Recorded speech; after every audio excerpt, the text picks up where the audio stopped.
I'm Christian Easterday, the CEO and Managing Director of Chile, one of the world's most advanced copper developers and one of the largest scale copper developers, bringing through what will be one of the next major copper mines to come to production by the end of this decade.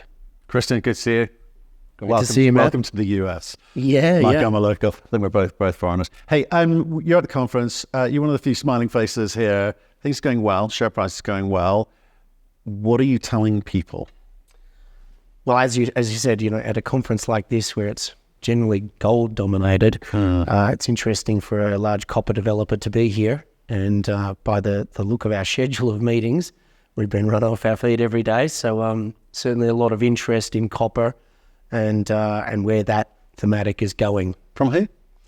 Look, we have a broad cross-section of meetings from corporates to private equity to family office funds to institutions and to private investors. But interestingly, also from trading groups and royalty houses. Royalty houses also being very interesting considering the recent transaction. Well, I bet. But I hope you're not having meetings with nosy people. I hope you're having meetings with, people who are going to be productive for you. Because obviously you've got the kind of Glencore component. You've got a Cisco in there now. It's starting to look quite professional. Others are just trying to get a sense of what you're about, or are they trying to get in, or what's the point of the conversation? I think a lot of the crowd are really starting to assess a very elite class of projects. There's only 5 or 6 available at this scale coming to production by the end of this decade outside of the majors. So that really represents an information gathering exercise for a lot of the investment community looking to position for probably the next commodity that looks like it's got the ingredients for a significant re-rate. Well, copper, right? 380, I think, Correct. Today. Not that I look every day. So let's talk about the kind of growth component. How do you kind of keep that momentum going? Yeah, I mean, I hear a lot when I'm in North America about the Lassonde curve and the context to investment in this cycle and the cycle of any explorer to developer to producer and where you want to be. So, we're well aware of that. Fortunately, we're going through a growth phase at the moment, trying to upscale our very large project at 100,000 tonnes per annum copper production profile towards a 150,000 tonne per annum target. And so that means we have drill rigs going, an active 30,000 metre drill program, very active on the acquisition front and continuing with our consolidation efforts and enjoying some interesting conversations with other players on regional synergies. Yeah, it's funny. It sounds like this. Gold companies also look for copper, don't they? It would appear so, yes. Yeah, standard issue. Have you been having conversations with those sorts of corporates as well? Yeah, yes, certainly. And I think that there is a growing trend from some of the gold majors in the world to look to expose themselves to copper. I think that will be the story of the coming 5 years. And certainly I think that the gold majors are really looking for how they can expose their future revenue base to copper. Right. And I think some of the leaders in Barrick and Newmont are being very overt through their acquisition activity and their statements. So it means that the rest of the pipeline of major gold producers are also having to take notice and therefore build up their knowledge of what's available in the sector. Right. So even they have to diversify their portfolios, right? Correct. Lesson for everyone there. Can we talk about some of the, I guess, the problem areas when you're building a business like this? So making sure the balance sheet's good. You're sitting on how much cash at the moment? That's really good, about right? 24 Australian. Right. So you've got some options there in terms of how you can phase that and apply that. And in fact, another question is just remind us of the kind of the study numbers so we get a sense of where you are today and where you're heading. Sure. Well, as you know, 8 weeks ago, we put out a fairly important document. It was a preliminary economic assessment or a scoping study in Australia. What was very, very different to any other PEA or scoping was the level of detail in it. This was a study that had to go through rigorous scrutiny and work by our partners and shareholder Glencore. Obviously, a huge amount of experience there. But not only that, it was based on an 80% completed pre-feasibility. So the numbers are very hard and based on very conservative long-term consensus forecast pricing and appropriate discount levels. We're not a company that goes out and puts our economics out at $8 per pound copper. If we were doing that, we'd be approaching nearly $10 billion NPV post-tax. but we put out reasonable numbers based on 385 per pound copper, 8% discount rates. And what came out of the study was a 16-year mine life producing 95,000 tonnes per annum of copper production, 50,000 ounces of gold. So that's very meaningful. There's only 5 or 6 projects capable of that outside of the majors in the world at the moment.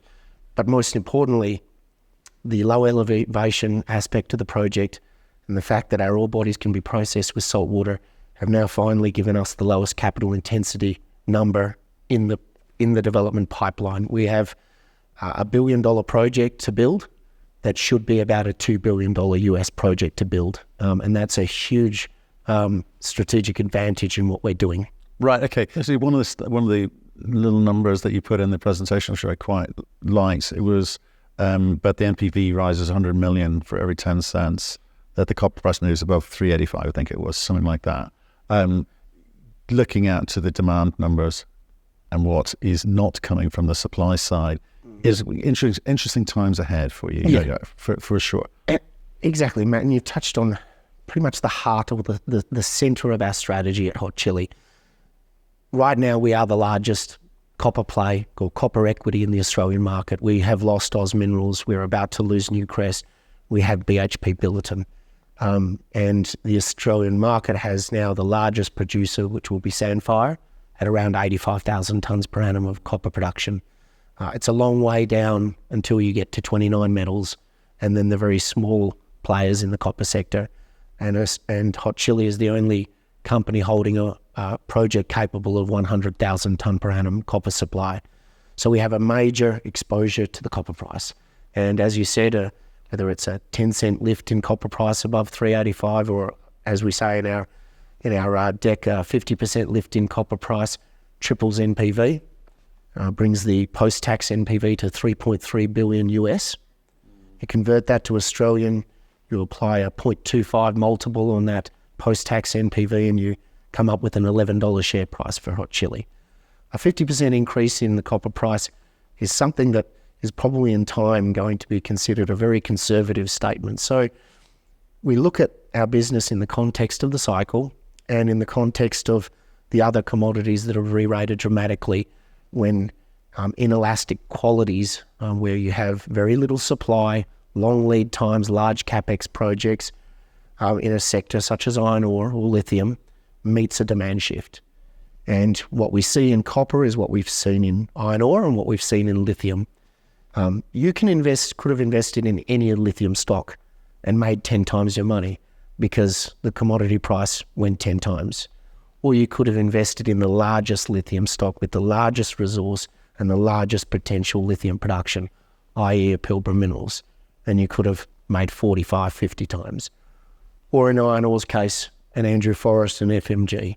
Not the best grade, but the largest exposure. So therefore the largest leverage equation, not a 10 times multiple, a 186 times multiple. And that is the strategy that we are applying at Hot Chili, and that is what is behind our growth pivot at the moment. Right. To do that, you're going to have to get it over the line, get those pounds out of the ground. Okay, so let's look at some of the things which could hold you back. We've been through the kind of political machinations of the last few years in Chile. We've come through to the other side, realization that tax dollars matter. One of the things you mentioned earlier there was water. Now, that's held a few people up. So you talk about being able to use seawater. So tell us more about how you're dealing with that. Are you permitted, licensed for that? Exactly. We'll come back, but I'll just touch on some of the things that you mentioned just then, Matt, which are quite important. Permitting is very important. You can talk about leverage and what your resource book has and what your potential development has, but it's about being able to bring the production online at the right time. We believe financing around 26 is a very good time for the copper market, and bringing production in by the end of the decade when we see potential total production or total supply response sub 2 million tonnes on a 22 million tonne market, that most estimates are estimating around 7 to 9 million tonnes of additional supply required. So that's a pinch. That's when prices go parabolic like they did with iron ore and lithium. We want exposure to that in and around our financing, and we want production actually generating revenue into the early part of what we believe will be a transformation of the copper price. So you can't do that unless you have all of your permitting in place. And one of the key advantages of Hot Chili, and having done this for 15 years from when I founded this company, Matt, is that we've spent over a decade on our permitting. And critically, as you said, it's very hard to process an ore body without water access. So in the study that we put out, we had a very, very detailed look at all of the production coming on from all of the developers in the world outside of the majors, plus 40,000 tonne per annum. So meaningful supply. We're not worried about the fringe players with small, high grade that aren't going to impact supply. We're talking about the major projects. And so when you look at all of our peers in the Americas dominantly, none of them have water permits in place. And they're in jurisdictions where water is becoming an exogenous risk. Yeah. In Chile, for instance, in the Atacama, in the next 5 to 10 years, there will be no extraction of water from the ground. There will be no terrestrial water coming out of the ground the way that the environmental regulators are going and the way that the world is going. So if you lay that over these developments, then what you're talking about is all of these developments require generally high Andean pipelines, large desalination plants, which automatically really increase their capital hurdle and also increase their operating costs. And at Hot Chili, we've been very, very lucky with our ore bodies that they process well with salt water or seawater. Yep. Hence, we spent 10 years in an application process to secure a maritime concession. 2 years of that was actually securing the land access on the coast. We have all of the easements secured. We have the connection to the central grid and a main terminal connection. So we have all of the elements in place, as well as the surface rights and tails facilities, etc. And we're ready to submit an EIA next year on what an optimal project will be. But in looking at that, Matt, we looked at the water and said, this is unique. We're not just one of the only major copper developers that has a water license. That's great for us being able to build this mine. But we're in an area of Chile, in a region of Chile, where there's a 15,000 litre per second deficit of demand to supply. And we're specifically in the Huasco region where there are no major water utility providers. And we have a very rich environment of undeveloped major projects, not just our project and our partners' iron ore operations, but the major projects of Nueva Union sitting above us in the Andes, and indeed all of the Lundin deposits stranded on the border of Argentina and Chile with no water access. Yeah. And that represents a very interesting thing for us to look at because I guess we potentially have a large water utility business sitting within Hot Chili. You do. And a 10-year head start. Yeah, and that's what's, I suppose, is really telling. We don't have a competitor. If another group was to apply for a license, we know how long it takes now. Not many have applied, and no one's applied for a new license in this region. So let me understand the mechanics. Okay, you decide 10 years ago, for whatever reason, thankfully, so you start the process to apply for that license. Okay, and you've got it now. Now, is that to just transport seawater to, so because you say you can work with that? Correct. Will others be able to, or are you talking about desalination, capex for a desalination plant, and therein, maybe you spin it out, maybe you do it yourselves, I don't know, but then you charge everyone else the pleasure for the next 10 years. I don't know how it's going to work out, but I'm sure you're going through the phases on that one. But what are you thinking you're going to do? Look, it's a fairly easy concept to put together. We have a business development team of consultants that will be working on this over the next 3 months to come back to the board and start producing some harder numbers. But we see a potential 5,000 litre per second market in the Huasco region with no competitor for at least the next 10 years if someone applied for a license now, or an alternate water provider from the north or south bringing a very expensive water pipeline network into this area. So it's a great opportunity, but if you wanted to look at the customer base, we would assume that most of them would be desalinated water customer base. Okay. But a water utility business is a very different business to the mining sector. These things are funded with 90% debt. Large desalination plants that can provide social commitment of free water, let's say 100 litres a second. Those are kind of things that the government and the regional governments are very interested in. Okay. And then also the ability to use our power connection that we've secured from the government to allow for desalination to be powered from the sun. These are very important things in an ESG-focused world going forward. I bet. That's interesting. That's really, really interesting. Perhaps we should park it up and maybe come back to that when we've got a bit more data from your consultants, but that feels like a entirely separate, very profitable piece of business. How are you most importantly, it allows water to be established a lot earlier than what Chile was considering if we were to look at it as a separate business that could get going early. Okay, people should lean in and pay attention to that, I'm sure. Let's look at some of the other kind of items in terms of, as I said to you, the question was, right, we've got to get these pounds out of the ground. What are the other barriers to doing that? Water, got it, tick. What else are you concerned about between now and the point you need to get this out of the ground? Look, we have most of our EIA that has enjoyed nearly a decade of preparation. Yes. So a lot longer than most people would have done flora and fauna surveys, community baselines, and I guess a track record of commitment to the community. And so what that means is we're in a strong position to put our EIA into submission next year. We're just hoping to put in the largest and most optimal project when we do that. But we had a head start of maybe 2 years above most of our competitors at bringing this project into production. And so we're using that time to see if we can upscale. Okay. And if we can upscale, it pushes the cash cost into the first quartile. That's a really healthy place for the economics to be. Okay, so the EIA, that's important. We've seen gold projects being shut down effectively, or at least delayed by a couple of years for not having their books in order, as it were, from that regard. With regards to the scaling up of this thing, it's a difficult market. Raising money is difficult, right? I know it's copper, so it should be good. It should be easier to raise money, but you've still got to find those people willing to do that. You're a ways away from that. So have you got twin track plan in terms of we'll go with what we've got and here's the upscale side of things? Correct. Right. So what's plan A? What's plan B? Plan A, in a perfect world, our consolidation efforts get the targets that we're looking for within the regional consolidation. Okay. Assets that can be integrated, that have scale, and will instantly give us that platform of 150,000 tonne per annum that we're looking for, and allow us to build a larger concentrator, get a lower processing cost, and therefore push our cost base into the first quartile. That would be plan A.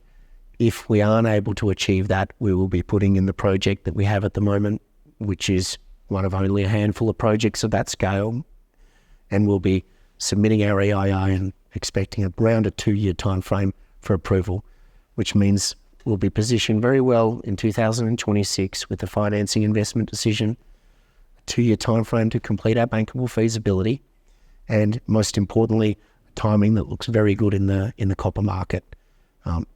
On a perfect day, if everything goes right, it means that we could expect a 2-year construction time frame at low altitude. That would be a reasonable assessment, and that would be reasonable to say that we could be in production with this large new copper hub in 2028. And I think that in every meeting I go to, I also put a bit of reality on that. And nearly every project going through development, construction, into production will experience time delays that are unforeseen. And so we always qualify that with, we would like to see it in production in 28, but it is most likely it will be 29 or 30. It certainly will be in production before the end of the decade. But when there's only 2 or 3 projects of this scale that are possible to be brought into production by the end of the decade, I don't think we will be competing against many for project financing at that point in time. Okay. I'm going to come back and finish off with the kind of corporate structure, if you don't mind. You've got Glencore in there, trader, world's biggest trader. Came in early, sitting at 9.9? Correct. Like that, right? Yeah. You've got Cisco royalties. I'm not quite sure of the construction of that agreement. What do they get? Remind me. About 1.1% royalty across our payable metals. Right. Okay, fine. We've had conversations with groups who have been trotting around the world, and we're hearing lots of more conversations about OEMs, car manufacturers, battery manufacturers moving upstream. Yes. They need to. They want security over supply for 2020, from 2025 onwards, 2030 most definitely. Yeah. And it's not something they would have countenanced 3 years ago, pre-COVID for sure. But the world's changed. Yeah. In terms of just in time to inventory led, in terms of the demand numbers going off the scale way further than like most analysts could have predicted, certainly the battery metals, the green metals. Is there room for you to have discussions like this? We've heard conversations about guys Asia and in Europe saying, right, I need all of this. I need everything you've got. So it's a much more seller's market than buyer's market now. It feels that way. Have you got room for that? Yeah, look, it definitely feels that way. We had not received interest from OEMs, but those kind of levels of discussion and interests are coming now, which is surprising. I didn't think that would come this early in a development phase. So we'll be certainly entertaining those discussions. Always interesting to talk to car manufacturers, kind of like going to the supermarket, people not knowing where their food came from, and now a generational change. The car manufacturers are really wanting to know where these critical metals are going to come from. More probably when.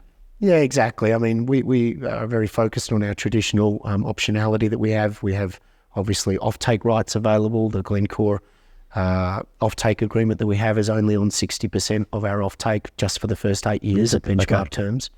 So we've left a lot of optionality there for offtake funding, and we specifically did a very small royalty for the funding now for the next 18 months to retain our streaming ability with our precious metals. We have a significant amount of gold production as a credit in this project. So we have significant funding optionality on the equity side, and then we have this interesting concept that we're looking at on just what a water utility business might represent to Hot Chili.